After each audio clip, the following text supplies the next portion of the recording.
Hello students. तो कल last class में हम लोग बात कर रहे थे अबाउट द गाउस लॉ और अपन ने बोला था अब अपन गाउस लॉ के थ्रू क्या करेंगे, different different distribution of charges की वजह से क्या फाइंड आउट करेंगे, इलेक्ट्रिक फील्ड इंटेंसिटी। तो अब अपन बात करेंगे application of Gauss law, application of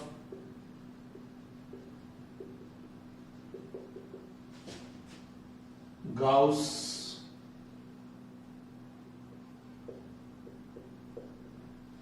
law.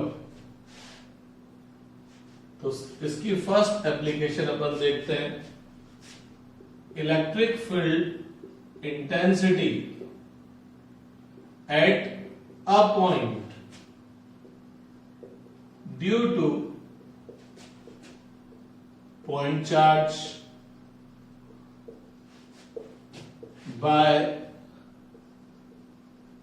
Gauss law।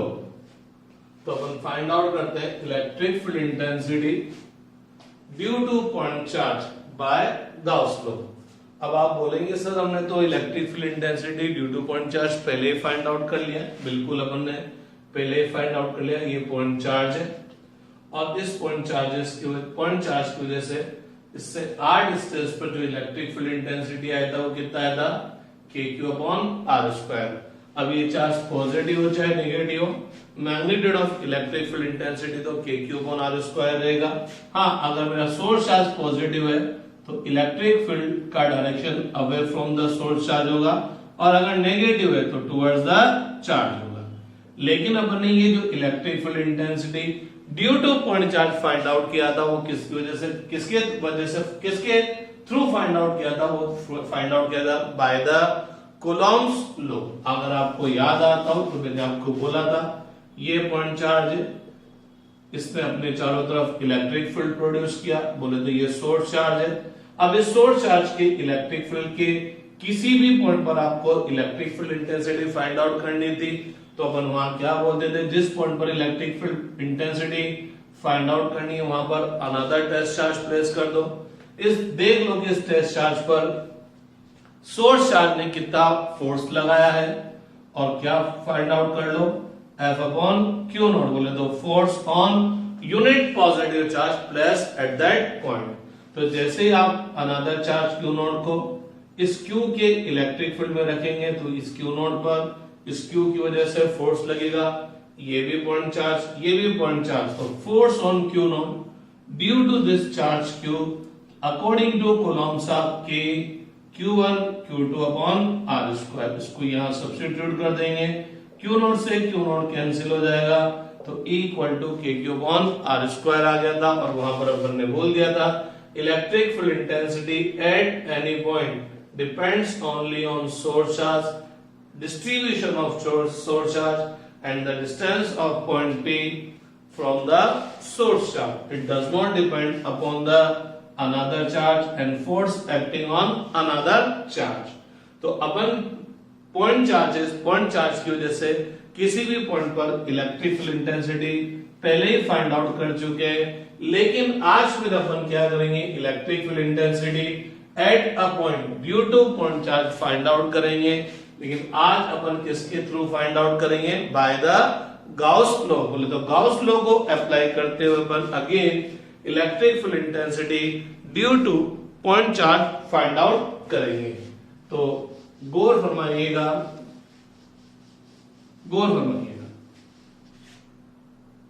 ये पॉइंट चार्ज है प्लस Q इस O पॉइंट पर सेंटर्ड, ठीक है। मेरे को क्या करना है, electric field intensity find out करनी है at point P due to this point charge Q। This point P is at a distance r, small r, from this source charge. तो क्या है भैया, ये पॉइंट चार्ज है Q, इसकी वजह से मेरे को क्या करना है, इससे r डिस्टेंस पर एक पॉइंट P है, इस पॉइंट P पर electric field intensity find out करनी है। लेकिन क्या यूज करना है, गाउस लॉ यूज करना है। तो अपन को पता है गाउस लॉ जो होता है वो तो क्या देता है आपको, इलेक्ट्रिक फ्लक्स देता है और वो भी किससे पासिंग, क्लोज सरफेस से पासिंग इलेक्ट्रिक फ्लक्स देता है। तो अपन ने लास्ट क्लास में भी बोला था कि जब भी आपको डिफरेंट डिस्ट्रीब्यूशन ऑफ चार्ज की वजह से electric field intensity find out करना है बाय द गॉस लॉ, तो यहां पर अपन को एक क्लोज सरफेस इमेजिन करना पड़ेगा, उस क्लोज सरफेस से पासिंग फ्लक्स देखना पड़ेगा दो तरह से, एक तो गॉस लॉ अप्लाई कर और एक दूसरा डेफिनेशन ऑफ इलेक्ट्रिक फ्लक्स। बोले तो क्लोज सरफेस से पासिंग फ्लक्स फाइंड आउट करना है, एक तो बाय अप्लाइंग गॉस लॉ और दूसरा integration of E vector dot D vector. इससे इसके थ्रू उस क्लोज सरफेस से पासिंग फ्लक्स फाइंड आउट करना बहुत आसान काम है, लेकिन इसके थ्रू उस क्लोज सरफेस से पासिंग फ्लक्स फाइंड आउट करना इजी जॉब नहीं है, बहुत टफ है, क्योंकि यहाँ डॉट प्रोडक्ट हो रहा है और फिर उसका इंटीग्रेशन हो रहा है।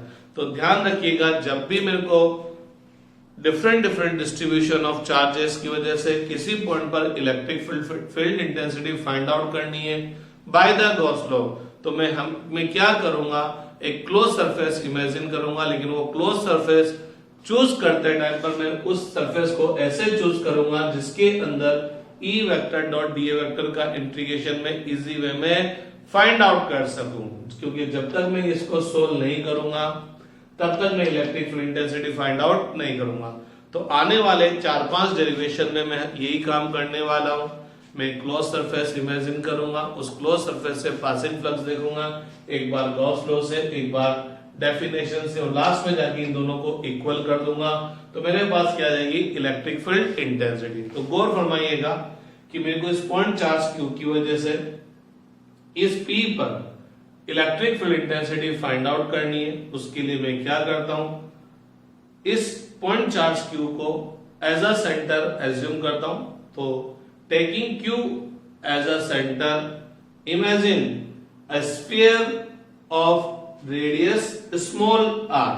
तो मैं क्या करता हूं, इस Q को सेंटर एज्यूम करते करते मैं क्या करता हूं, एक स्मॉल r रेडियस का स्फीयर एज्यूम करता हूं। तो बोले तो मैंने क्या करा है, स्फीयर एज्यूम किया जिसका सेंटर कहां पर है, इस चार्ज Q पर है, और इस स्फीयर की रेडियस कितनी है, स्मॉल r। तो मैं इस Q को सेंटर लेते हुए स्मॉल r रेडियस का क्या करता हूं, स्फीयर इमेजिन करता हूं। तो मेरे को फटाफट पता है कि अगर मैं Q को सेंटर लेते हुए स्मॉल r रेडियस का स्फीयर इमेजिन करूंगा, तो बताओ ये पॉइंट P इस स्फीयर के अंदर आएगा कि बाहर आएगा, अरे कहां पर आएगा, इस स्फीयर की सरफेस पर आएगा। क्यों आएगा, क्योंकि इस पॉइंट P का भी Q से डिस्टेंस कितना है, स्मॉल r।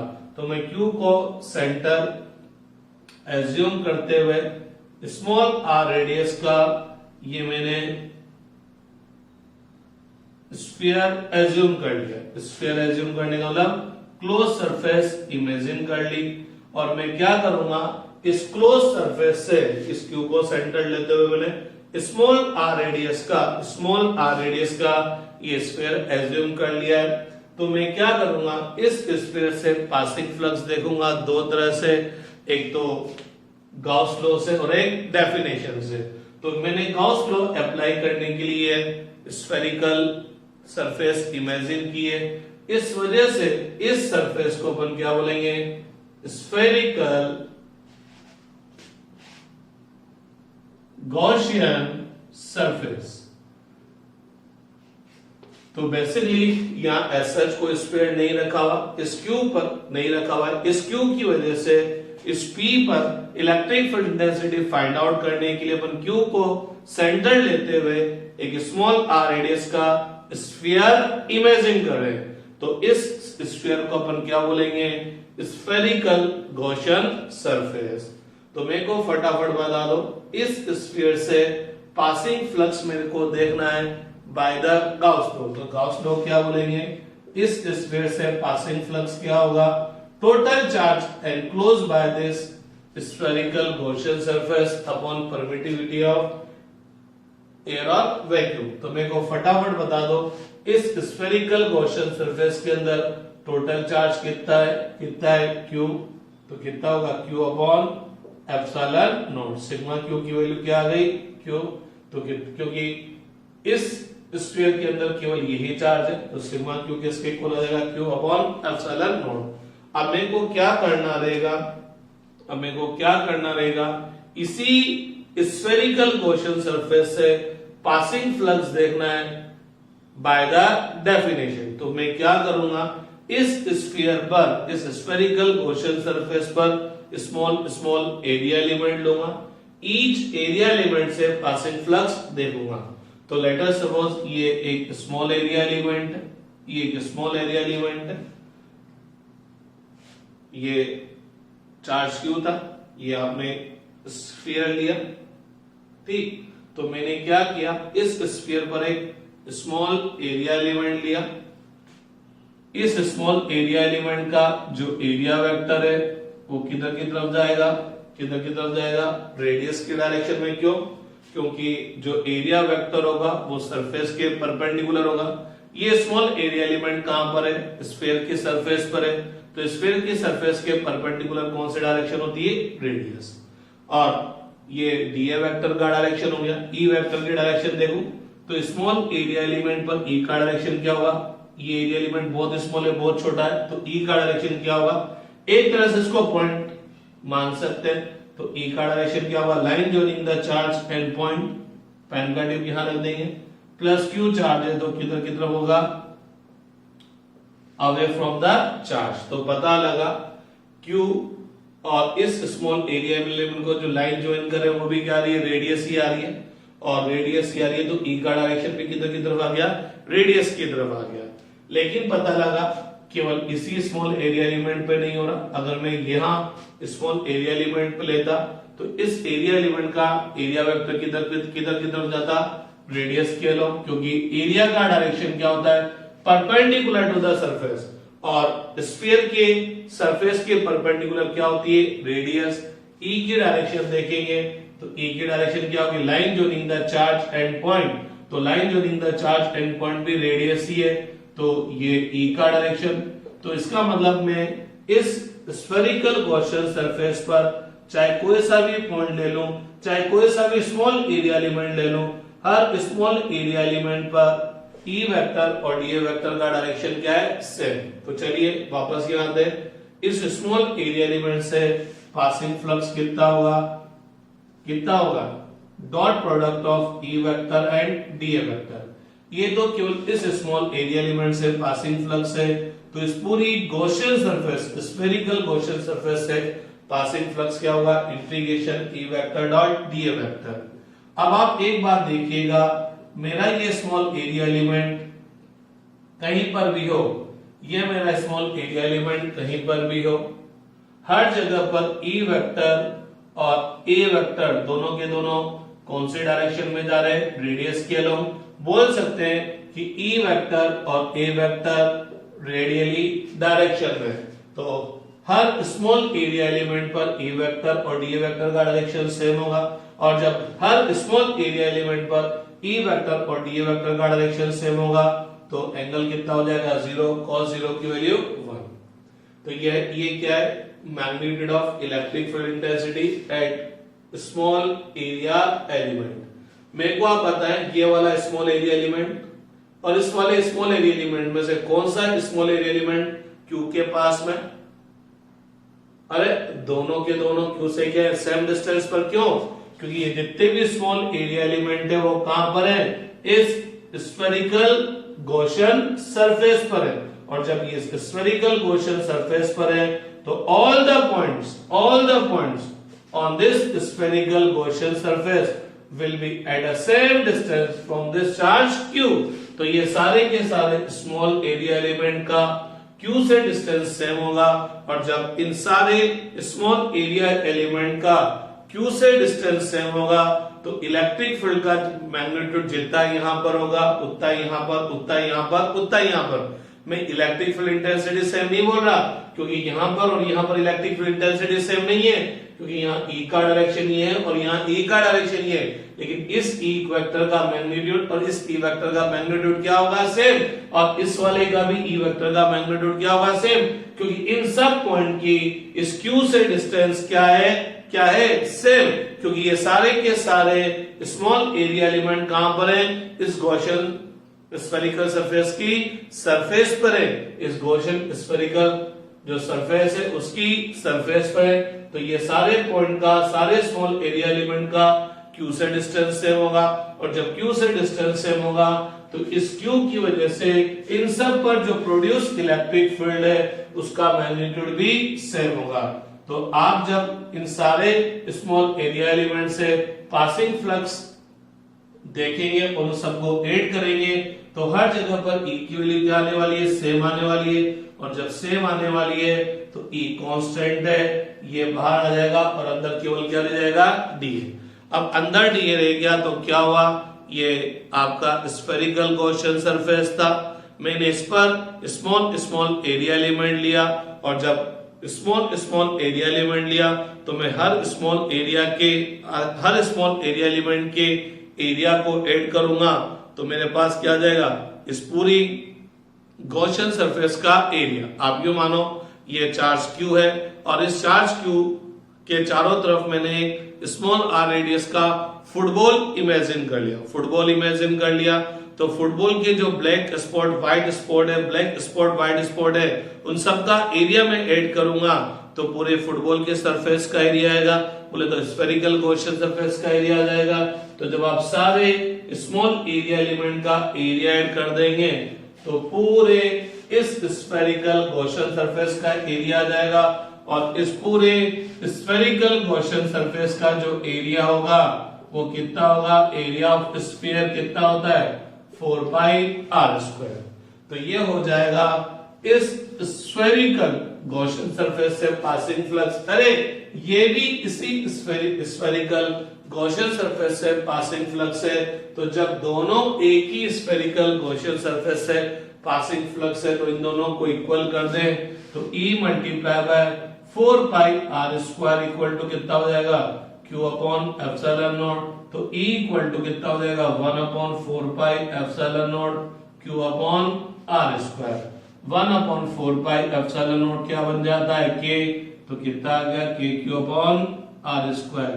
तो वही आया जो अपन ने कूलॉम्स लॉ के थ्रू फाइंड आउट किया था। अरे किसी से भी फाइंड आउट करो, जब electric field point charge produce कर रहा है तो उसकी वजह से electric field intensity at any point कितनी आएगी, KQ अपॉन r स्क्वायर। तो E proportional to 1 upon r square हो गया, और जब E proportional to 1 upon r square हो गया ना भैया, तो अगर मैं E और R के बीच में कर्व ड्रॉ करूंगा तो जब r जीरो होगा तो E ऑलमोस्ट इनफाइनाइट होगा, और r इंक्रीज करते जाएंगे तो E डिक्रीज होता जाएगा, और जब r इनफाइनाइट हो जाएगा तो E जीरो। तो जब ये r जीरो है तो E की वैल्यू इनफाइनाइट है, लेकिन जैसे जैसे मैं E इंक्रीज करता जाऊंगा r की वैल्यू डिक्रीज होती जाएगी, और जब r इनफाइनाइट हो जाएगा तो E डिक्रीज होते होते होते कितना हो जाएगा, जीरो। तो ध्यान रखना इस ग्राफ में ये कर्व यहाँ टच नहीं करना चाहिए, इधर भी नीचे टच नहीं करना चाहिए, क्योंकि अगर ये टच कर गया, क्योंकि कोई बच्चा अगर इस तरह से कर्व बना देता है तो ये वाला कर्व क्या हो जाएगा, रॉन्ग, क्योंकि इसका क्या मतलब है, r इक्वल टू 0 पर ये तो E की वैल्यू हो गई, और r की इस वैल्यू पर E कितना हो गया, 0, जबकि r 0 पर E कितना है, इनफाइनाइट। बोले तो ये वाला पॉइंट कहां को जाएगा, इनफाइनाइट को जाएगा, और जब r इंफिनिटी होगा तब E 0 होगा, तो r इंफिनिटी तो पता है ही नहीं, तो ये इस लाइन को यहां पर टच नहीं करेंगे। तो ये तो बात हुई electric field intensity due to point charge by the Gauss law, और अभी इसी चीज को प्रोसीड करते हुए अपन इलेक्ट्रिक पोटेंशियल भी फाइंड आउट कर लेते हैं ड्यू टू पॉइंट चार्ज। क्योंकि अगर मेरे को इलेक्ट्रिक फील्ड इंटेंसिटी पता लग गई तो मैं उसके थ्रू क्या फाइंड आउट कर सकता हूं, इलेक्ट्रिक पोटेंशियल भी फाइंड आउट कर सकता हूं।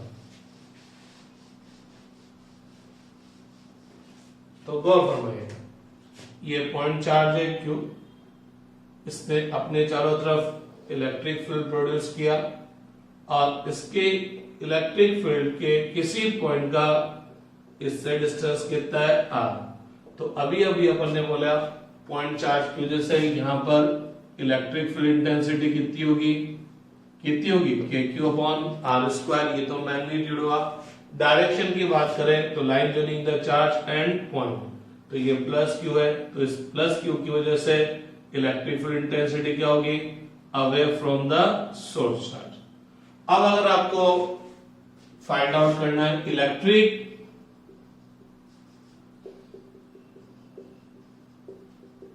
पोटेंशियल ड्यू टू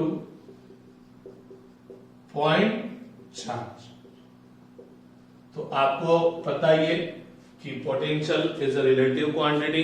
मैं इलेक्ट्रिक फील्ड के किसी भी पॉइंट पर पोटेंशियल तभी फाइंड आउट कर सकता हूं जब तक मैं किसी दूसरे पॉइंट पर पोटेंशियल का वैल्यू एज्यूम नहीं कर लेता। जनरली वो जो रेफरेंस पॉइंट लिया जाता है वो इंफिनिटी को लिया जाता है और इनफाइनाइट पर पोटेंशियल क्या एज्यूम किया जाता है, जीरो। तो अपन क्या करते हैं, इस इलेक्ट्रिक फील्ड में अपन थोड़ा सा डिस्प्लेस होते हैं, थोड़ा सा हमें किसका, by small displacement dr vector. जैसे मैं इलेक्ट्रिक फील्ड के एक पॉइंट से दूसरे पॉइंट पे जाऊंगा पोटेंशियल चेंज होगा, तो चेंज इन पोटेंशियल किसके इक्वल होता है, minus E vector dot dr vector. अरे गौर फरमाना, कोई नई चीज नहीं बढ़ा रहा, ये डेरिवेशन पहले भी करा चुका हूं। तो dv equal to minus E vector dot dr vector, तो magnitude of first vector multiply by magnitude of second vector multiply by cosine of angle between them. E और dr दोनों का डायरेक्शन सेम है, तो एंगल कितना आ गया, 0, cos 0 का वैल्यू 1।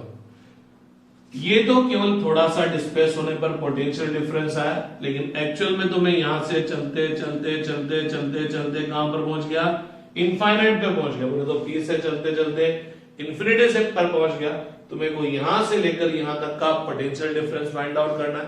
तो आप मेरी आदत जानते हो, मैं थोड़ा थोड़ा सा खिसकता हूं, डिस्प्लेस होता हूं, पोटेंशियल डिफरेंस फाइंड आउट करता हूं, फिर सबको क्या कर देता हूं, ऐड कर देता हूं। ऐड करने के लिए क्या यूज करते हैं भैया लोगों, इंटीग्रेशन यूज करते हैं।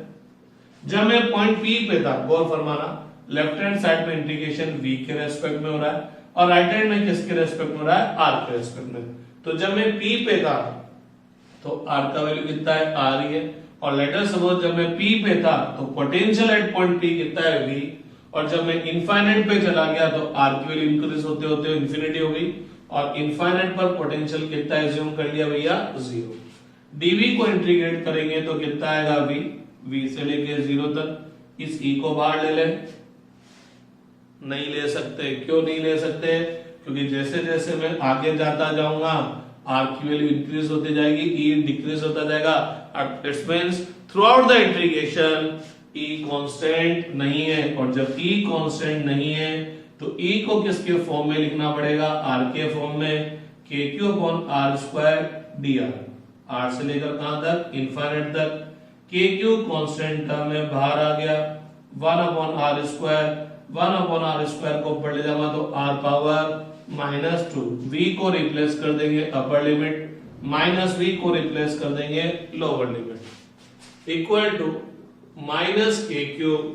इसका इंटीग्रेशन कितना होता है भैया, -1 अपॉन r से लेकर इनफाइनाइट तक। तो minus v equal to minus kq, r को रिप्लेस कर देंगे अपर लिमिट से, माइनस r को रिप्लेस कर देंगे लोअर लिमिट से। बोले तो फंक्शन का अपर लिमिट पर वैल्यू माइनस फंक्शन का लोअर लिमिट पर वैल्यू, माइनस माइनस खत्म। तो v equal to kq, 1 upon infinity कितना हो जाएगा, 0, और minus minus plus 1 upon r। तो v इक्वल टू कितना आ गया, kq अपॉन r। तो पता लगा, क्या पता लगा कि पॉइंट चार्ज की वजह से जो पोटेंशियल होता है वो डिस्टेंस पे इनवर्सली प्रोपोर्शनल होता है, जबकि इलेक्ट्रिक फील्ड इंटेंसिटी डिस्टेंस के स्क्वायर के इनवर्सली प्रोपोर्शनल होती है। यहां पर भी जब अपन v और r के बीच में कर्व ड्रॉ करेंगे तो जैसे जैसे r इंक्रीज होता जाएगा, v क्या होता जाएगा, डिक्रीज होता जाएगा। तो ये तो बात हुई electric field intensity and potential due to point charge, due to point charge by the Gauss law. अब अपन क्या करते हैं, गाउस लॉ के थ्रू एक अलग प्रकार के डिस्ट्रीब्यूशन की वजह से electric field intensity find out करने की कोशिश करते हैं।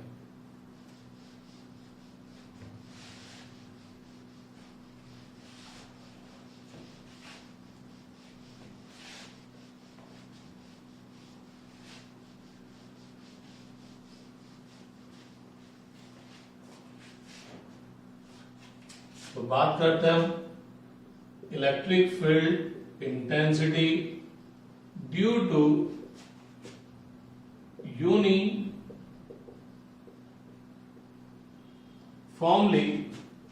Charge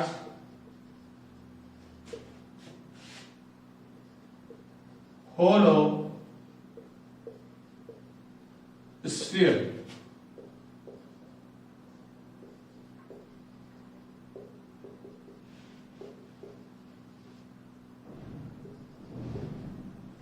Electric field intensity due to uniformly charged hollow sphere, और hollow sphere को अपन क्या बोल सकते हैं, spherical shell भी बोल सकते हैं। तो एक hollow sphere है, hollow sphere का मतलब जो मटेरियल है वो कहां पर है, स्फीयर की सरफेस पर है। अंदर से स्फीयर क्या है भैया, खाली है। तो जब मटेरियल सरफेस पर होगा तो जो हम चार्ज प्रोवाइड करेंगे वो इस स्फीयर की कहां पर आएगा भैया, सरफेस पर आएगा। वो कहां पर आएगा, इस स्फीयर की सरफेस पर आएगा। फॉर एग्जांपल फुटबॉल है तो फुटबॉल को हम चार्ज देंगे तो वो फुटबॉल की कहां पर आएगा, उसकी सरफेस पर आएगा, अंदर कोई चार्ज नहीं होगा। तो गौर फरमाइएगा, ये होलो स्फीयर है, ये होलो स्फीयर है, whose radius is small r, sorry capital R। ये मेरा होलो स्फीयर, ये मेरा क्या है भाई, होलो स्फीयर है, जिसका रेडियस कितना है, कैपिटल R। और मैंने इस होलो स्फीयर को चार्ज प्रोवाइड किया, तो ये चार्ज इस होलो स्फीयर की सरफेस पर यूनिफॉर्मली, इस होलो स्फीयर की सरफेस पर यूनिफॉर्मली डिस्ट्रीब्यूट हो गया। तो जैसे मैंने इसको चार्ज दिया, ये चार्ज कहां पर आ गया, इसकी सरफेस पर आ गया, ये चार्ज इसकी सरफेस पर आ गया। तो अगर मैं थोड़ा सा डिस्ट्रीब्यूशन ऑफ चार्ज पर चला जाऊं, इसको थोड़ा एक साइड रख देता हूं, थोड़ा सा डिस्ट्रीब्यूशन ऑफ चार्ज पर चला जाता हूं, तो मेनली 3 टाइप का डिस्ट्रीब्यूशन होता है, या चलो 4 टाइप का डिस्ट्रीब्यूशन बोलो। एक तो सारा का सारा चार्ज एक पॉइंट पर डिस्ट्रीब्यूटेड है, दूसरा होता है लाइन डिस्ट्रीब्यूशन, जिसमें चार्ज कहां पर होता है, लाइन पर डिस्ट्रीब्यूटेड होता है। एक होता है सरफेस डिस्ट्रीब्यूशन, जिसमें चार्ज कहां पर डिस्ट्रीब्यूटेड होता है, सरफेस पर, एक एरिया पर डिस्ट्रीब्यूटेड होता है। और एक होता है वॉल्यूम डिस्ट्रीब्यूशन, जहां पर चार्ज कहां पर होता है, उसके वॉल्यूम के अंदर डिस्ट्रीब्यूटेड होता है। तो जब भी डिस्ट्रीब्यूशन की बात आएगी, अपन देखेंगे कि चार्ज लाइन के अंदर डिस्ट्रीब्यूटेड है, एक लेंथ पर डिस्ट्रीब्यूटेड है, कि एक एरिया पर डिस्ट्रीब्यूटेड है, कि एक वॉल्यूम के अंदर डिस्ट्रीब्यूटेड है, एक वॉल्यूम के अंदर डिस्ट्रीब्यूटेड है। तो जब भी अपन को बोला जाएगा कि चार्ज लाइन के अंदर, सरफेस के अंदर या वॉल्यूम के अंदर डिस्ट्रीब्यूटेड है, तो हम हमेशा क्या फाइंड आउट करेंगे, linear charge per unit, charge per unit. मतलब क्या निकला, अगर चार्ज लाइन पर डिस्ट्रीब्यूटेड है तो हम फाइंड आउट करते हैं चार्ज पर यूनिट लेंथ, जिसको हम बोलेंगे लीनियर चार्ज डेंसिटी। अगर चार्ज एरिया पर डिस्ट्रीब्यूटेड है तो हम फाइंड आउट करेंगे charge per unit area, surface या एरिया चार्ज डेंसिटी। अगर चार्ज वॉल्यूम में डिस्ट्रीब्यूटेड है तो हम लोग फाइंड आउट करेंगे वॉल्यूम चार्ज डेंसिटी। मतलब समझिएगा, अगर ये रोड है, इस रोड की लेंथ कितनी है एल, कितनी है एल, और इस एल लेंथ पर क्या है क्यू चार्ज डिस्ट्रीब्यूटेड है, क्यू चार्ज यूनिफॉर्मली डिस्ट्रीब्यूटेड है। तो अपन बात करेंगे चार्ज पर यूनिट लेंथ, क्या बात करेंगे चार्ज पर यूनिट लेंथ, जिसको अपन बोलेंगे linear charge density, linear charge density, जिसको अपन किससे रिप्रेजेंट करेंगे लैम्डा से, किससे रिप्रेजेंट करेंगे लैम्डा से। तो लीनियर चार्ज डेंसिटी या चार्ज पर यूनिट लेंथ क्या होगा, यूनिट लेंथ पर चार्ज, तो अपन बोलेंगे एल लेंथ पर चार्ज कितना है क्यू, तो यूनिट लेंथ पर चार्ज कितना हो जाएगा क्यू अपॉन एल, तो लैम्डा इक्वल टू कितना हो जाएगा क्यू अपॉन एल, तो यूनिट ऑफ लैम्डा क्या हो जाएगा चार्ज पर मीटर। तो अगर चार्ज लाइन पर डिस्ट्रीब्यूटेड है, लेंथ पर डिस्ट्रीब्यूटेड है, तो हम क्या करेंगे इस लाइन का यूनिट लेंथ पर चार्ज फाइंड आउट कर लेंगे, जिसको अपन बोलेंगे चार्ज पर यूनिट लेंथ, जिसको हम बोलेंगे लीनियर चार्ज डेंसिटी। तो लीनियर चार्ज डेंसिटी क्या होगी total charge upon total length. अगर आपका चार्ज किसी सरफेस पर, किसी सरफेस पर, सरफेस का मतलब एरिया पर डिस्ट्रीब्यूटेड है, तो लेट अस सपोज इस सरफेस का एरिया कितना है ए, और इस एरिया पर टोटल कितना चार्ज डिस्ट्रीब्यूटेड है क्यू चार्ज डिस्ट्रीब्यूटेड है। तो यहां पर अपन फाइंड आउट करेंगे चार्ज पर यूनिट एरिया, जिसको अपन बोलेंगे सरफेस चार्ज डेंसिटी, और जिसको रिप्रेजेंट करेंगे सिग्मा से। स्टैंडर्ड नोटेशन है, सब 11 में भी आए, linear mass density, surface mass density, volume mass density. अगर आपने 11 थोड़ी ढंग से पढ़ी हो कभी, तो वहां पर अपन लोगों ने सेंटर ऑफ मास देखा था, मोमेंट ऑफ इनर्शिया देखा था, जड़त्वागुण, ग्रेविटेशन वाले चैप्टर में भी आए थे। तो मैंने 11 से आपको 12 के बारे में बोलना शुरू कर दिया था। तो चार्ज पर यूनिट एरिया बोले तो सरफेस चार्ज डेंसिटी सिग्मा, इसकी वैल्यू क्या होगी total charge upon total area, और इसका जो यूनिट आएगा वो कितना आएगा कूलम पर मीटर स्क्वायर। और अगर आपका चार्ज एक वॉल्यूम में डिस्ट्रीब्यूटेड है, वॉल्यूम तो मैं बोर्ड पर नहीं बना सकता क्योंकि वॉल्यूम 3 डायमेंशनल आएगा, बोर्ड 2 डायमेंशनल है। तो आप क्यों मान लो कि कोई क्लोज सरफेस है और उसके अंदर चार्ज डिस्ट्रीब्यूटेड है, तो ये कोई क्लोज सरफेस है। क्लोज सरफेस का मतलब जिसके अंदर क्या होता है वॉल्यूम, तो ये क्लोज सरफेस है जिसके अंदर वॉल्यूम है, और इसका टोटल वॉल्यूम कितना है V, और टोटल चार्ज इसके अंदर कितना है Q। तो यहां पर अपन फाइंड आउट करेंगे चार्ज पर यूनिट वॉल्यूम, बोले तो volume charge density, charge per unit volume बोले तो वॉल्यूम चार्ज डेंसिटी, जिसको रिप्रेजेंट करेंगे रो से। तो वॉल्यूम चार्ज डेंसिटी क्या है total charge upon total volume, और इसका यूनिट हो जाएगा कूलम पर मीटर क्यूब। अब क्या होता है भैया, जब आपको एक बहुत बड़ी चीज दे दी जाती है, तो जब अपन आगे जब डेरिवेशंस या न्यूमेरिकल सोल्व करते हैं, तो बहुत सी बार इस बड़ी चीज के एक छोटे से पार्ट पर अपन को बात करनी होती है। मतलब क्या कहना चाह रहा हूं, आपको ये रोड का लेंथ गिवन है L, इस रोड पर टोटल चार्ज कितना है क्यों ये गिवन है, लेकिन आपको न्यूमेरिकल या डेरिवेशन सोल्व करते टाइम पर इस रोड के छोटे से पार्ट डीएल के अंदर चार्ज फाइंड आउट करना है। इस सरफेस का एरिया आपको गिवन है A, इस सरफेस पर टोटल चार्ज कितना है Q, लेकिन आपको आगे जाकर पता लगा अरे मेरे को तो केवल इस एरिया के अंदर, इस स्मॉल एरिया जिसका वैल्यू कितना है DA, इसके अंदर अंदर का चार्ज देखना है। टोटल तो मेरे को पता है क्यों, लेकिन मेरे को तो केवल इस छोटे से पोर्शन का चार्ज देखना है। सिमिलरली चार्ज वॉल्यूम में डिस्ट्रीब्यूटेड है, लेकिन पता लगा अरे मेरे को तो इस छोटे से वॉल्यूम का चार्ज देखना है डीवी।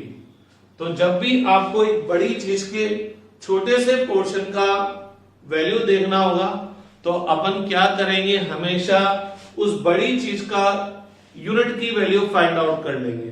तो इस वजह से अपन क्या फाइंड आउट कर लेंगे, अगर इस रोड के इस छोटे से पोर्शन के अंदर चार्ज देखना है तो मैं क्या फाइंड आउट कर लूंगा, charge per unit length, linear charge density. इस पूरे सरफेस के इस छोटे से पोर्शन का के अंदर का चार्ज देखना है तो मैं देख लूंगा कि इस पूरे पोर्शन के यूनिट पर चार्ज कितना है, बोले तो चार्ज पर यूनिट एरिया, बोले तो सरफेस चार्ज डेंसिटी। इस पूरे वॉल्यूम में से इस छोटे से वॉल्यूम का चार्ज देखना है तो मैं इस पूरे वॉल्यूम का क्या फाइंड आउट कर लूंगा, वॉल्यूम चार्ज डेंसिटी, बोले तो चार्ज पर यूनिट वॉल्यूम। अब अगर चार्ज यूनिफॉर्मली डिस्ट्रीब्यूटेड है, तो अपन बोलेंगे क्या कि ये जो पूरी रोड है इसकी लेंथ कितनी है L, इसका चार्ज कितना है Q। तो अगर मेरे को इस रोड की स्मॉल लेंथ dl का चार्ज देखना है तो मैं बोलूंगा L लेंथ का चार्ज कितना है Q, तो यूनिट लेंथ का चार्ज कितना हो जाएगा Q अपॉन L। तो स्मॉल लेंथ dl का चार्ज कितना हो जाएगा Q upon L multiply by dl। अरे सेकंड थर्ड क्लास में पढ़ा होगा। Cost of 10 pencil is 60 rupees, cost of 1 pencil is 60 upon 10, cost of 7 pencil. याद आया कुछ? याद आया कुछ? तो भैया लोगों, तो क्या हो गया, L लेंथ पर चार्ज कितना है Q, तो यूनिट लेंथ पर कितना हो जाएगा Q अपॉन L। तो dl लेंथ पर चार्ज, ये जो चार्ज है स्मॉल लाइन एलिमेंट, ये तो मैंने आपको बहुत बड़ा दिखा रखा है, एक्चुअल में ये dl क्या है, बहुत छोटा सा।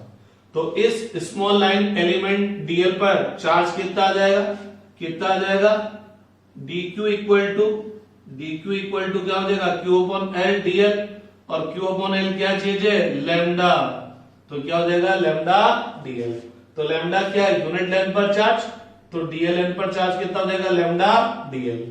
सिमिलरली इस पूरे सरफेस का एरिया कितना है A, टोटल चार्ज कितना है Q, तो यूनिट एरिया पर चार्ज कितना हो गया A, एरिया पर चार्ज कितना है Q, तो यूनिट पर चार्ज कितना हो गया Q अपॉन A। तो अगर मेरे को इस स्मॉल एरिया के अंदर का चार्ज देखना है तो इस स्मॉल एरिया के अंदर का चार्ज कितना होगा Q upon A dA। Let us suppose इसके अंदर का चार्ज कितना है dq, तो dq की वैल्यू कितनी आ गई Q अपॉन A dA, और Q अपॉन A क्या है, सिग्मा dA। तो अपन क्या करेंगे, जब भी बड़ी सारी चीज में उसके छोटे से पोर्शन की वैल्यू फाइंड आउट करनी है तो हमेशा यूनिट के लिए फाइंड आउट कर लो।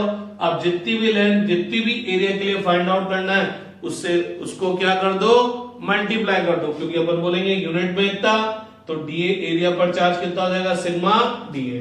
सिमिलरली इस पूरे वॉल्यूम का चार्ज मेरे को पता है, इस स्मॉल वॉल्यूम का चार्ज देखना है तो मैं क्या करूं, charge per unit volume find out कर लूं कि यूनिट वॉल्यूम पर कितना चार्ज है। अब जितने भी वॉल्यूम के अंदर मेरे को चार्ज देखना है उसको क्या कर दो, मल्टीप्लाई कर दो, तो ये इस वॉल्यूम के अंदर का चार्ज आ जाएगा, और ये क्या हो जाएगा, वॉल्यूम चार्ज डेंसिटी। तो ये कॉन्सेप्ट बहुत जगह काम आता है, जब भी बड़ी चीज के छोटे से पोर्शन की वैल्यू निकालनी हो तो यूनिट के लिए निकाल लो, फिर जितने के लिए भी निकालना हो उसको मल्टीप्लाई कर दो। अब ये थोड़ा सा आपको देखना पड़ेगा कि डिस्ट्रीब्यूशन लीनियर डिस्ट्रीब्यूशन है, सरफेस पर डिस्ट्रीब्यूशन है कि वॉल्यूम पर डिस्ट्रीब्यूशन है। लीनियर पर डिस्ट्रीब्यूशन है तो linear charge density find out करनी पड़ेगी, और चूंकि लीनियर डिस्ट्रीब्यूशन है तो छोटे से पोर्शन की भी क्या आएगी, लेंथ आएगी, तो यूनिट लेंथ पर लैम्डा, तो dl लेंथ पर कितना जाएगा, लैम्डा dl। अगर चार्ज एरिया पर डिस्ट्रीब्यूटेड है तो यूनिट एरिया का चार्ज आ जाएगा, अब उसका छोटा पोर्शन भी एरिया आएगा, तो यूनिट एरिया पर चार्ज ही हो गया, तो d एरिया पर चार्ज कितना हो जाएगा, ये मल्टीप्लाई बाय dl। चार्ज अगर वॉल्यूम में डिस्ट्रीब्यूटेड है तो यूनिट वॉल्यूम का चार्ज फाइंड आउट कर लो, फिर जितने भी वॉल्यूम का फाइंड आउट करना है उसको मल्टीप्लाई कर दो। तो अब ये तो मैंने आपको ऐसे बढ़ा दिया नॉलेज के पॉइंट ऑफ व्यू से। मेरा टॉपिक ये था electric field intensity due to uniformly charge hollow sphere, बोलो तो स्फेरिकल शेल। तो होलो स्फीयर पर चार्ज केवल सरफेस पर आएगा। तो आप में से कौन मेरे को बताएगा कि यहाँ पर चार्ज का डिस्ट्रीब्यूशन लीनियर डिस्ट्रीब्यूशन है, सरफेस डिस्ट्रीब्यूशन है कि वॉल्यूम? कौन सा है? सरफेस डिस्ट्रीब्यूशन, क्योंकि यहाँ चार्ज स्फीयर की सरफेस पे डिस्ट्रीब्यूटेड है और सरफेस का एरिया कितना होता है? स्फीयर की सरफेस का एरिया कितना होता है? 4 पाई आर स्क्वायर। तो अब अपन बोल सकते हैं क्या कि ये टोटल चार्ज कितना है Q, और ये जो पूरा एरिया है ये कितना है? एरिया कितना एरिया है? 4 पाई आर स्क्वायर। तो अपन बोल सकते हैं 4 पाई आर स्क्वायर पर चार्ज कितना डिस्ट्रीब्यूटेड है Q, तो यूनिट एरिया पर चार्ज कितना हो जाएगा? Q upon 4 pi are square. तो charge per unit area is known as surface charge density, जिसको अपन किससे रिप्रेजेंट कर देंगे? सिग्मा से रिप्रेजेंट कर देंगे। तो सिग्मा इक्वल टू यहां कितना हो जाएगा? Q upon 4 pi are square. अब अपन को क्या करना है भैया लोगों? अपन को क्या करना है? Electric field intensity find out करनी है due to this uniformly charge spherical shell. तो इस स्फेरिकल शेल पर चार्ज यूनिफॉर्मली डिस्ट्रीब्यूटेड है। यूनिफॉर्मली डिस्ट्रीब्यूटेड होने का मतलब ये समझ लो कि मैं इस स्फीयर के सरफेस पर कहीं पर भी पहुंच जाऊं, हर जगह पर यूनिट एरिया पर चार्ज क्या मिलना चाहिए? सेम मिलना चाहिए। ऐसा नहीं हो कि कहीं तो यूनिट एरिया पर चार्ज कम मिले और कहीं ज्यादा मिले। मींस हर जगह पर सिग्मा की वैल्यू क्या आनी चाहिए? सेम आनी चाहिए। तो अपन बोल सकते हैं कि हाँ, चार्ज हर जगह पर यूनिट एरिया पर इक्वली डिस्ट्रीब्यूटेड है, बोले तो यूनिफॉर्मली डिस्ट्रीब्यूटेड है। अब मेरे को क्या करना है? इस यूनिफॉर्मली चार्ज स्फेरिकल शेल की वजह से किसी पॉइंट पर electric field intensity find out करनी है। तो उस पॉइंट की 3 पोजीशन हो सकती है। वो पॉइंट आउटसाइड द स्फीयर हो सकता है, on the surface of sphere हो सकता है, इनसाइड द स्फीयर हो सकता है। ये पॉइंट P कहीं पर भी हो, चाहे आउटसाइड हो चाहे इनसाइड हो, कहीं पर भी हो। इस पॉइंट P का मैं स्फेरिकल शेल के सेंटर से डिस्टेंस हमेशा क्या लूंगा? Small r. ये पॉइंट P अंदर भी होगा तो भी ये डिस्टेंस क्या होगा? Small r. तो स्मॉल आर क्या दीजिए? Distance between the point P and the centre of spherical shell. अब आपने बोला इस पॉइंट की 3 पोजीशन है, आउटसाइड, ऑन द सरफेस और इनसाइड। तो फर्स्ट केस देखते हैं, when point P is outside the spherical shell. तो नो डाउट जब पॉइंट P इस स्फेरिकल शेल के आउटसाइड होगा, बाहर होगा, तो नो डाउट इस स्मॉल आर की वैल्यू कैपिटल आर से ज्यादा होगी। तो small r will be greater than capital R. ठीक है। अब अगर मेरे को इस पॉइंट P पर electric field intensity find out करनी है बाय द गॉस लॉ, तो मेरे को यहां क्या करनी पड़ेगी? क्लोज सरफेस इमेजिन करनी पड़ेगी। तो मैं क्या करूंगा? इस स्फेरिकल शेल के इस यूनिफॉर्मली चार्ज स्फेरिकल शेल के सेंटर O को सेंटर एज्यूम करते हुए स्मॉल आर रेडियस की क्या करूंगा? स्फेरिकल गॉसियन सरफेस इमेजिन करूंगा। बोले तो इसको सेंटर लेते हुए मैंने स्मॉल आर रेडियस का स्फेरिकल गॉसियन सरफेस इमेजिन कर लिया। तो ये तो क्या चीज है? Gaussian surface. और ये क्या चीज है मेरा? Uniformly charge hollow sphere. तो आप यूं समझ सकते हैं कि एक फुटबॉल था, फुटबॉल की सरफेस पे मैंने चार्ज यूनिफॉर्मली डिस्ट्रीब्यूट कर दिया। अब इस फुटबॉल के सेंटर को सेंटर लेते हुए मैंने इसके चारों तरफ एक बास्केटबॉल एज्यूम कर लिया। तो जो बास्केटबॉल है वो तो एक तरह से क्या हो गया? गॉसियन सरफेस, और फुटबॉल क्या हो गया? Hollow sphere. अब मेरे को क्या करना है? इस गॉसियन सरफेस से पासिंग फ्लक्स देखना है 2 तरह से, एक तो गॉस लॉ और एक द डेफिनेशन। तो सबसे पहले मैं गॉस लॉ से कर लूं, क्योंकि गॉस लॉ इजी पड़ता है। तो अगर मेरे को इस स्फेरिकल गॉसियन सरफेस से पासिंग फ्लक्स देखना है, तो गॉस साहब क्या बोलेंगे, total charge enclosed by this Gaussian surface upon permittivity of air और वैक्यूम। तो मेरे को फटाफट बताओ इस गॉसियन सरफेस के अंदर टोटल कितना चार्ज आएगा। अरे ये सारा चार्ज इसके अंदर ही दिख रहा है। अरे भैया फुटबॉल क्या है, बास्केटबॉल के अंदर है, तो बास्केटबॉल के अंदर जो टोटल चार्ज इनक्लोज होगा वो क्या होगा, जो फुटबॉल की सरफेस पर टोटल चार्ज आ रहा है। अंदर कोई दिख रहा है कि ये चार्ज इस स्फीयर के अंदर है, तो ये टोटल चार्ज कितना है भैया, क्यू।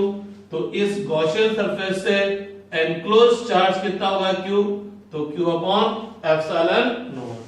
अब मेरे को एक और काम करना है, इसी गॉसियन सरफेस से पासिंग फ्लक्स देखना है बाय द डेफिनेशन। तो मैंने क्या करा, इस गॉसियन सरफेस पे एक स्मॉल एरिया एलिमेंट लिया, इस स्मॉल एरिया एलिमेंट से पासिंग फ्लक्स क्या होगा, E vector dot D vector. इसी तरह से मैं और स्मॉल एरिया एलिमेंट लेता जाऊंगा, ईच एरिया एलिमेंट से पासिंग फ्लक्स देखता जाऊंगा, फिर सबको ऐड कर दूंगा। ऐड करने के लिए क्या यूज करेंगे, integration. E vector dot D vector क्या होगा, magnitude of first vector multiply by magnitude of second vector multiply by the cosine of angle between them. Here theta is angle between E vector and D vector. तो देखते in small area element पर E और D का direction क्या है, angle कितना उनके बीच में। अगर मैं ये स्मॉल एरिया एलिमेंट ले रहा हूं, तो ये स्मॉल एरिया एलिमेंट कहां पर है, स्फेरिकल गॉसियन सरफेस पे। बोले तो ये स्मॉल एरिया एलिमेंट कहां पर है, स्फीयर पर।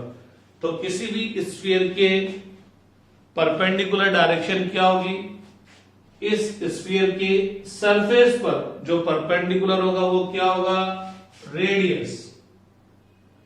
क्या होगा, रेडियस। अरे भैया ये स्फीयर है, इस स्फीयर की ये सरफेस है, इस सरफेस पे मेरे को परपेंडिकुलर ड्रॉ करना है, तो इस पर जो परपेंडिकुलर ड्रॉ होगा वो क्या होगी, रेडियस। क्योंकि अपन लोगों ने शायद 9-10 में पढ़ा होगा सर्कल में अंदर कि अगर आपको सर्कल के किसी भी पॉइंट पर परपेंडिकुलर ड्रॉ करना है, सर्कल के किसी भी पॉइंट पर इस सर्कल के परपेंडिकुलर ड्रॉ करना है, तो यूं बोला जाता है कि ये कर्व लाइन है, कर्व लाइन के किसी भी पॉइंट पर परपेंडिकुलर ड्रॉ करना होता है, टेंजेंट ड्रॉ करते हैं, उस टेंजेंट पर परपेंडिकुलर ड्रॉ कर देते हैं। तो यह जो परपेंडिकुलर लाइन है, यही लाइन इस कर्व सरफेस की इस पॉइंट पर परपेंडिकुलर होती है। और अगर आपकी ये कर्व लाइन सर्कल का पार्ट है, तो जब अपन इस परपेंडिकुलर लाइन को आगे प्रोसीड करते हैं, तो ये कहां से पास होती है, सेंटर से। इसलिए अपन बोलते हैं कि जब भी सर्कल के किसी भी पॉइंट पर सर्कल के परपेंडिकुलर लाइन ड्रॉ करनी है, तो उसको फटाफट सेंटर से मिला दो।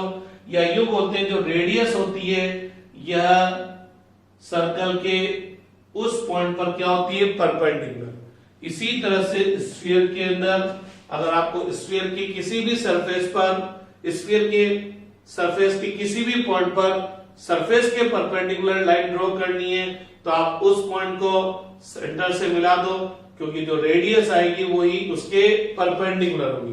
तो जो एरिया वेक्टर जाएगा, एरिया जो वेक्टर जाएगा वो किधर की तरफ जाएगा, रेडियल डायरेक्शन में जाएगा। यहां पर भी देखेंगे तो एरिया वेक्टर किधर की तरफ जाएगा, रेडियस के अलोंग। यहां पर भी देखेंगे तो एरिया वेक्टर किधर की तरफ जाएगा, रेडियस के अलोंग। तो हर स्मॉल एरिया एलिमेंट पर एरिया वेक्टर तो रेडियस के अलोंग है। अब E का डायरेक्शन देखें, इस स्फेरिकल शेल की वजह से इस पॉइंट पर जो E आएगा वो भी किधर की तरफ आएगा, रेडियस के ही अलोंग आएगा। यहां पर भी किधर जाएगा, रेडियस के ही अलोंग, और यहां पर भी किधर जाएगा, रेडियस के ही अलोंग। इसका मतलब क्या हुआ, इस स्फेरिकल गॉसियन सरफेस के किसी भी आप स्मॉल एरिया एलिमेंट पर ले लीजिए, E और dA का डायरेक्शन सेम है। इट्स मींस हर जगह पर, हर स्मॉल एरिया एलिमेंट पर E और dA के बीच में एंगल कितना है, 0। cos 0 की वैल्यू कितनी होगी, 1 होगी। अब मेरे को आप एक बात बताएं कि ये फुटबॉल था और इसके सेंटर को ही सेंटर लेते हुए ये बास्केटबॉल ड्रॉ कर दिया। तो मेरे को ये बताइए कि बास्केटबॉल का ये वाला पॉइंट, ये वाला पॉइंट और ये वाला पॉइंट, इनमें से कौन सा पॉइंट इस फुटबॉल के पास में होगा और कौन सा पॉइंट दूर होगा? अरे तीनों के तीनों पॉइंट इससे क्या होंगे? एक के डिस्टेंस पर होंगे। तो all the points on this spherical Gaussian surface are symmetrically situated from this hollow sphere. Means ये जो गॉसियन सरफेस का हर पॉइंट होगा वो इस स्फीयर के साथ सिमेट्रिकली सिचुएटेड होगा। ये वाला पॉइंट जितना ऊपर होगा उतना ही वाला पॉइंट ये उतनी ही दूर पर होगा, ये वाला पॉइंट भी उतना ही दूर पर होगा। तो सारे के सारे पॉइंट का इस स्फीयर की सरफेस से डिस्टेंस सेम होगा। तो इन सब पॉइंट्स पर इलेक्ट्रिक फील्ड का मैग्नीट्यूड भी क्या होगा? सेम। और इलेक्ट्रिक फील्ड का मैग्नीट्यूड सेम होगा तो थ्रू आउट द इंटीग्रेशन ई का वैल्यू कांस्टेंट रहेगा। तो ये बाहर आ गया। अब अपन डीए डीए डीए इन सबको ऐड करेंगे तो इस पूरी गॉसियन सरफेस का एरिया आ जाएगा। तो गॉसियन सरफेस का एरिया, अरे स्फेरिकल गॉसियन सरफेस है तो इसका एरिया कितना होगा? 4 पाई आर स्क्वायर। ठीक है? नहीं है ठीक। क्यों ठीक नहीं है? क्योंकि जब मैंने 4 pi are square capital R square लिखा है तो ये तो इस वाले स्फीयर की रेडियस है, तो ये वाला एरिया है। जबकि मैं इंटीग्रेशन यहां पर कर रहा हूं तो एरिया मेरे को ये चाहिए, अरे यहां से यहां तक की डिस्टेंस स्मॉल आर है तो मेरे को एरिया तो इस गॉसियन सरफेस का चाहिए। तो ध्यान रखना यहाँ क्या आएगा? 4 पाई स्मॉल आर स्क्वायर। ये और ये दोनों एक ही गॉसियन सरफेस से पासिंग फ्लक्स है, और जब दोनों एक ही गॉसियन सरफेस से पासिंग फ्लक्स है तो मैं दोनों को इक्वल कर देता हूं। और जब मैंने दोनों को इक्वल कर दिया तो भैया लोगों ई इक्वल टू कितना आ गया? 1/4 pi are square Q upon epsilon naught. कितना आ गया? 1/4 pi are square Q upon epsilon naught. तो मैं बोल सकता हूं कि जब point P outside the uniformly charged hollow sphere है तो electric field intensity is inversely proportional to the square of distance. Means जब पॉइंट P बाहर है तो इलेक्ट्रिक फील्ड इंटेंसिटी पॉइंट का जो सेंटर से जो डिस्टेंस होता है उसकी स्क्वायर की क्या होगी? इनवर्सली प्रोपोर्शनल होगी। सेकंड केस देखते हैं। When point P is on the surface of hollow sphere. तो अगर आपका पॉइंट P इस यूनिफॉर्मली चार्ज स्फीयर की सरफेस पे आ गया, इस यूनिफॉर्मली चार्ज स्फीयर की सरफेस पे आ गया तो अंधे को ही दिख जाएगा small R equal to capital R. अब अगेन अपन क्या करेंगे? ओ को सेंटर लेते हुए स्मॉल आर बोले तो कैपिटल आर रेडियस का गॉसियन सरफेस इमेजिन करेंगे। इस गॉसियन सरफेस से पासिंग फ्लक्स देखेंगे by the Gauss law and by the definition. तो ये पूरी की पूरी रामायण सेम के सेम आ जाएगी। बस स्मॉल आर की जगह क्या हो जाएगा? Capital R. तो ये हो जाएगा 1/4 pi epsilon not Q upon R square. तो ये सरफेस पर इलेक्ट्रिक फील्ड इंटेंसिटी आ गया। अब अगर अपन बोले कि आपका जो पॉइंट P है is inside the sphere, hollow sphere, कि आपका जो पॉइंट P है वो यूनिफॉर्मली चार्ज्ड होलो स्फीयर के अंदर, और यूनिफॉर्मली चार्ज्ड होलो स्फीयर के अंदर है। तो देखते हैं, ये मेरा यूनिफॉर्मली चार्ज्ड होलो स्फीयर है, इस पर टोटल कितना चार्ज डिस्ट्रीब्यूटेड है Q, इसका रेडियस R है। अब की बार पॉइंट P अंदर आ गया तो अपन क्या करेंगे? पॉइंट P का सेंटर से डिस्टेंस कितना होगा? Small r। तो यहां पर स्मॉल r लेस देन क्या हो गया? Capital R। अंधे को भी दिख रहा है। अब अपन क्या करेंगे? इस O को सेंटर लेते हुए स्मॉल r रेडियस का क्या कर लेंगे? गॉसियन सरफेस,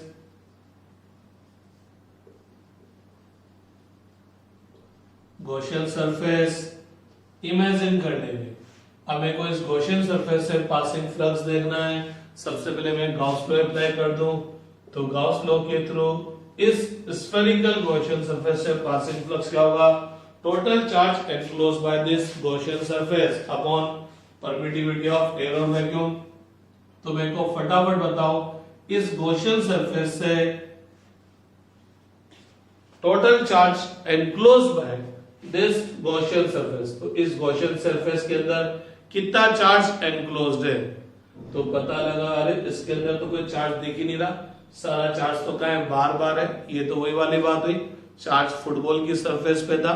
अब फुटबॉल के सेंटर को सेंटर लेते हुए टेनिस बॉल इमेजिन कर ली, टेनिस बॉल इमेजिन कर ली। तो भैया इस टेनिस बॉल के अंदर तो कोई चार्ज होगा ही नहीं, क्योंकि चार्ज कहां पर है, इस फुटबॉल की सरफेस पर है, अंदर तो कोई चार्ज है ही नहीं। और जब अंदर कोई चार्ज ही नहीं है तो सिग्मा क्यू कितना हो जाएगा, 0। सिग्मा क्यू 0 तो फाई भी 0। और फाई का एक और फॉर्मूला ई वेक्टर डॉट डी वेक्टर, तो इसका मतलब ई वेक्टर डॉट डी वेक्टर की वैल्यू भी कितनी आ गई, 0। तो यहां पर अपन देखेंगे कि electric field inside the uniformly charge hollow sphere, ये भी कितना आ जाएगा, कितना आ जाएगा, 0 आ जाएगा। तो भैया लोगों इसका मतलब क्या हुआ, इसका मतलब क्या हुआ, यूनिफॉर्मली चार्ज होलो स्फीयर की वजह से इलेक्ट्रिक फील्ड केवल सरफेस के बाहर होगा, अंदर कोई इलेक्ट्रिक फील्ड नहीं होगा। तो भैया लोगों अपन एक बात देख लेते हैं क्या, कि अगर आपका पॉइंट होलो स्फीयर के अंदर है, ये होलो स्फीयर है, आपका पॉइंट होलो स्फीयर के अंदर है, बोले तो small r less than capital R है, तो इलेक्ट्रिक फील्ड कितना होगा, 0। अगर आपका पॉइंट होलो स्फीयर की सरफेस पर है तो इलेक्ट्रिक फील्ड इंटेंसिटी कितना होगा, 1/4 pi epsilon not q upon capital R square. और अगर आपका पॉइंट आउटसाइड द स्फीयर है तो E इक्वल टू कितना होगा, 1/4 pi epsilon not q upon small r square. तो E out proportional to 1/r square. तो अब अगर अपन एक कर्व ड्रॉ करना चाहे, curve between electric field intensity and distance of point from the centre of hollow uniformly charge hollow sphere. तो अब अपन एक कर्व ड्रॉ करना पसंद कर रहे हैं, यहां पर किस के बीच में, curve between electric field intensity and distance of point from the centre of uniformly charge sphere. तो गौर फरमाइएगा, ये यूनिफॉर्मली चार्ज स्फीयर है, ठीक है। अपन R कहां से मेजर करें, सेंटर से। तो जब आप सेंटर पर ही हैं तो R की वैल्यू कितनी होगी, 0। R की वैल्यू कितनी होगी, 0। लेट अस सपोज इसकी रेडियस क्या 5 सेंटीमीटर है, तो जब आप यहां पर आए 1 सेंटीमीटर, यहां पर आए 2, यहां आए 3, यहां आए 4 और यहां आए 5, तो जब तक आप इस होलो स्फीयर के अंदर हो, स्मॉल r की वैल्यू क्या होगी, कैपिटल R से कम। तो लेट अस सपोज यहां पर आते आते small r equal to capital R हो गया, बोले तो 1 से 5 सेंटीमीटर हो गया। तो जब आप यहां पर स्मॉल r की वैल्यू है, बोले तो यहां से अंदर 1 centimetre, 2 centimetre, 3 centimetre, 4 centimetre, 5 centimetre. कहने का मतलब जब तक स्मॉल r की वैल्यू कैपिटल R से कम है तो यहाँ इलेक्ट्रिक फील्ड 0, यहां पर भी इलेक्ट्रिक फील्ड 0, यहां पर भी इलेक्ट्रिक फील्ड 0। तो अगर स्मॉल r की वैल्यू ये है, स्मॉल r की वैल्यू ये, स्मॉल r की वैल्यू ये, तो जब तक आप अंदर होंगे तब तक E कितना होगा, 0। इसको मतलब स्मॉल r की इस वैल्यू पर E 0 ही होगा, ये कहीं नहीं जाएगा। स्मॉल r की वैल्यू पर भी E 0, स्मॉल r की वैल्यू पर भी E 0। लेकिन जैसे स्मॉल r इक्वल टू क्या हो जाएगा, कैपिटल R, मीन्स आप सेंटर से चलते गए, स्मॉल r तो इंक्रीज हो रहा है लेकिन E क्या चल रहा है, 0 ही चल रहा है, ठीक। और जैसे आप सरफेस पे पहुंचेंगे E इंक्रीज होते कैपिटल R स्क्वायर लिख दो। जैसे ही आप सरफेस पे पहुंचोगे E इंक्रीज होते ही कितना हो जाएगा, KQ upon R square. Means यहां से लेकर यहां तक आपका कर्व ये चलेगा। तो इस लाइन को थोड़ा सा थिक कर देंगे, क्योंकि ये जो थिक पोर्शन होगा ये बताएगा कि ये कर्व का एक पार्ट है। और जैसे आप small r equal to capital R पर पहुंचे, E की वैल्यू एकदम इंक्रीज होगी, कितनी हो जाएगी, KQ अपॉन R स्क्वायर। ठीक है, अब जैसे अपन और आगे चलेंगे तो अब स्मॉल r की वैल्यू क्या हो जाएगी, कैपिटल R से भी ज्यादा होगी। तो जब स्मॉल r की वैल्यू ये स्मॉल r की वैल्यू ये, तो स्मॉल r क्या हो गया, कैपिटल R से ज्यादा हो गया। तो अब फॉर्मूला क्या लगेगा, KQ अपॉन R स्क्वायर। तो अब जैसे जैसे आप R इंक्रीज करते जाएंगे, E डिक्रीज होता जाएगा। मैं इतनी रामायण क्यों कर रहा हूं, बहुत से लोग एक सेकंड के अंदर इस कर्व को ड्रॉ कर देते हैं। मैं इसलिए रामायण कर रहा हूं क्योंकि आप में से बहुत से लोग ये लाइन ऐसे ड्रॉ कर देंगे। तो भैया ये लाइन ऐसे ड्रॉ कर देंगे, तो इस लाइन और इस लाइन में क्या डिफरेंस है। जब भी आप कर्व ड्रॉ करते हैं और कर्व के अंदर एक तो लाइन आती है डॉटेड लाइन और एक आती है लाइन फर्म लाइन। तो डॉट जो लाइन है, डैश डैश जो लाइन है, वो तो क्या शो करती है, परपेंडिकुलर्स को, कि हाँ इस पॉइंट से परपेंडिकुलर ड्रॉ किया है। और फर्म लाइन क्या रिप्रेजेंट करती है, पोर्शन ऑफ कर्व। तो अगर मैं क्या करता, इसी चीज को ऐसे रिप्रेजेंट ही कर दे, ऐसे रिप्रेजेंट कर देता, तो पता है क्या हो जाता इसका मतलब ये हो जाता कि r इक्वल टू 0 पर E कितना है, KQ upon R square. r equal to इस 2 सेंटीमीटर पर भी E इक्वल टू कितना है, KQ upon R square. r equal to 4 centimetre में भी E इक्वल टू कितना है, KQ अपॉन R स्क्वायर। जबकि यहां पर जब तक स्मॉल r कैपिटल R से कम है, कहने का मतलब देखना, r equal to 1 centimetre E equal to 0, 2 centimetre E equal to 0, 4 centimetre 0। तो इसका मतलब R में तो चलो 1, लेकिन E में चलना ही नहीं है 0। R में चलो 2, E में चलना ही नहीं है 0। R में चलो 4, E में चलो 1। लेकिन जैसे ही R इक्वल टू 5 बोले तो कैपिटल R हुआ, मैं 5 सेंटीमीटर को रेडियस लेके चल रहा हूं, E इक्वल टू कितना हो जाएगा, KQ अपॉन R स्क्वायर।